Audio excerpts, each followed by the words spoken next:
Hi, guys. Oh my god, it's Ugly Bob! What the hell are you doing here?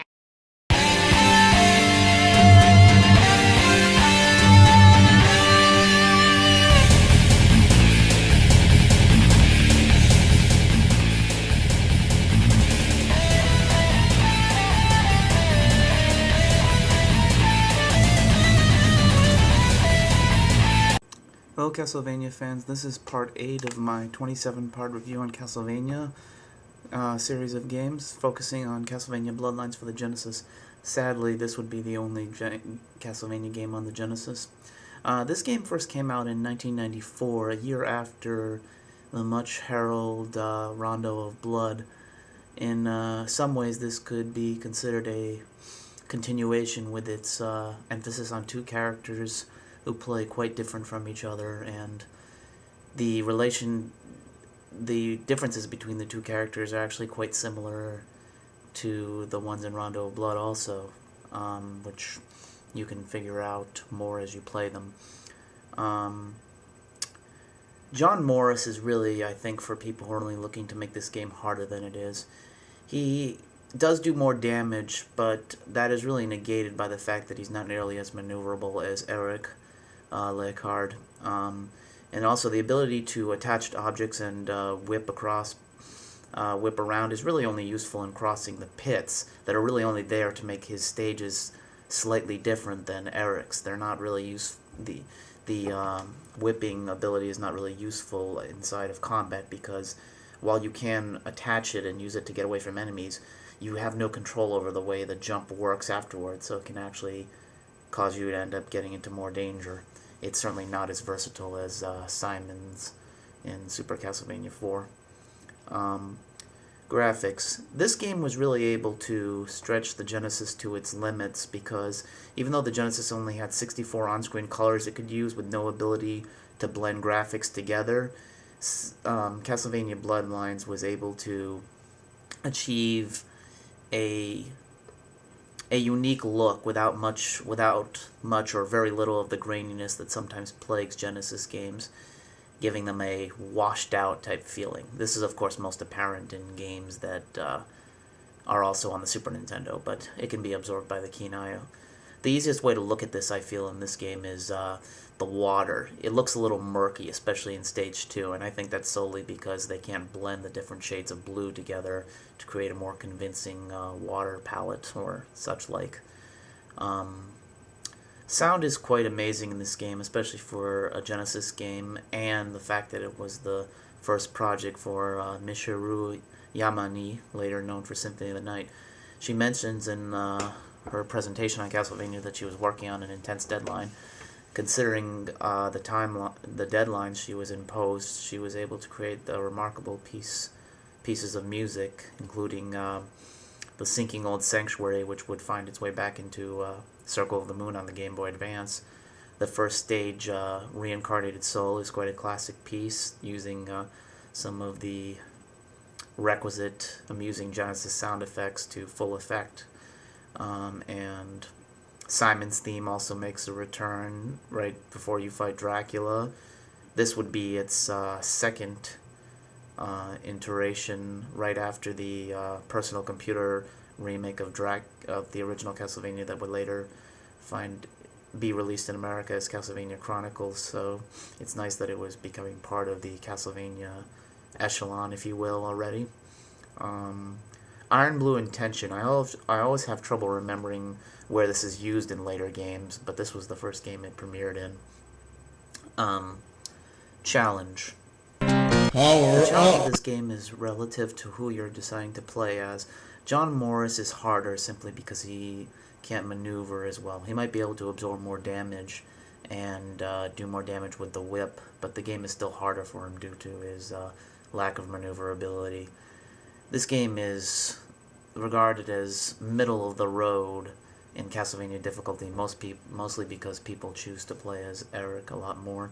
He's just much more versatile as a character, with his ability to swing his trident in, I think, most of the directions. I know he can do up and diagonally as well as that neat little twirling trick he can do to deflect projectiles. They didn't even hold over Simon's similar ability from Super Castlevania 4 for John Morris. Guess they felt he wasn't as skilled a Belmont descendant in this case. One additional thing to note about Challenge that I just remembered is that this Castlevania game is totally unique in that bosses have specific weak points. And now it shows up in two very specific bosses that I won't spoil here that can be more frustrating to fight than challenging, simply because their weak points are not easily apparent. In one case, it's not, you don't hit what you think you would, and the second one is it shifts all the time. So it's just more an exercise in tedium than an actual challenge, because it's a unique thing, and I'm glad it didn't return. This game, Bloodlines, was also well received on the Genesis because it was the first uncensored Castlevania game in America. Now, this is just simply a matter of like decaying zombies, and like the werewolf boss in the first stage falls apart in a gruesome display, as gruesome as 2D graphics can get. This was a time when the rating system had just come out, so it didn't manage to achieve an E for everyone, so it's like nothing compared to today, but in retrospect, it could have been used in an effective Genesis does this while Nintendo can't. Remember, it's not a cross, it's a boomerang, according to Nintendo. Or Nintendo's censorship policies. Always an amusing thing. The fact that this boomerang does more damage to darkness-type creatures in later games is neither here nor there. It's just obviously a very special boomerang, you know, like blessed by, like, Australians or something like that.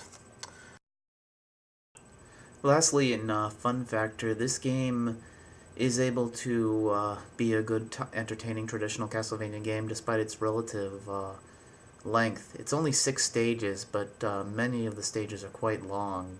They're almost as long as many of the stages in the later Game Boy game Castlevania Legends.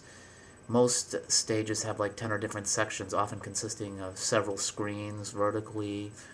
The presentation really plays on the different locations throughout Europe to create a sense of adventure as you're pursuing the Countess.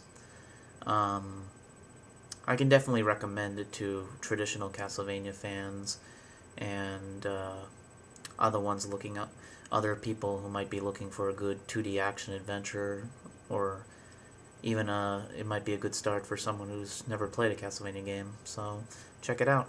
I'll see you next time. Oh, and I also wanted to give the obligatory official Japanese timeline entry regarding this game. 19th century. 1917, Castlevania Bloodlines. Enter the legendary 16th century vampire, Elizabeth Bartley, known also as Dracula's niece. With a sacrificial war necessary to bring Dracula back to life, the outbreak of World War I occurs. Quincy Morris' son Jonathan and John friend Eric vows to take up the fight against evil. Note the developer, a secret to explain the reason why the 16th century vampire somehow shows up in the 20th century is now being planned. Interesting. That's a little bit I hadn't remembered. Could they be trying to explain what Elizabeth Bartley, as this game incorrectly translates, Elizabeth Bathory, the 14th century countess, known as the Countess of Blood, I believe her name is. The manual loosely tries to explain it as she's resurrected by one of her witch handmaidens, or someone who had served with her originally accidentally. But sounds like Gaiga or the team might be planning something unique in them, maybe even before the 1999 game. The last thing I'm going to show is this game also suffered from the same problems as the Castlevania 4 re-release in 2000, except this one was even worse. You had a black and white manual, lame, and unlike the traditional very sturdy Genesis cases, I found out a little too late that you had to deal with something like this. This part slides over this. Definitely less fun and probably a lot less protective than the plastic Genesis cases. I was disappointed to find that out, so if you're looking for this game on eBay, be sure to ask that question. I think it makes a world of difference. I'll see you next time. Bye-bye.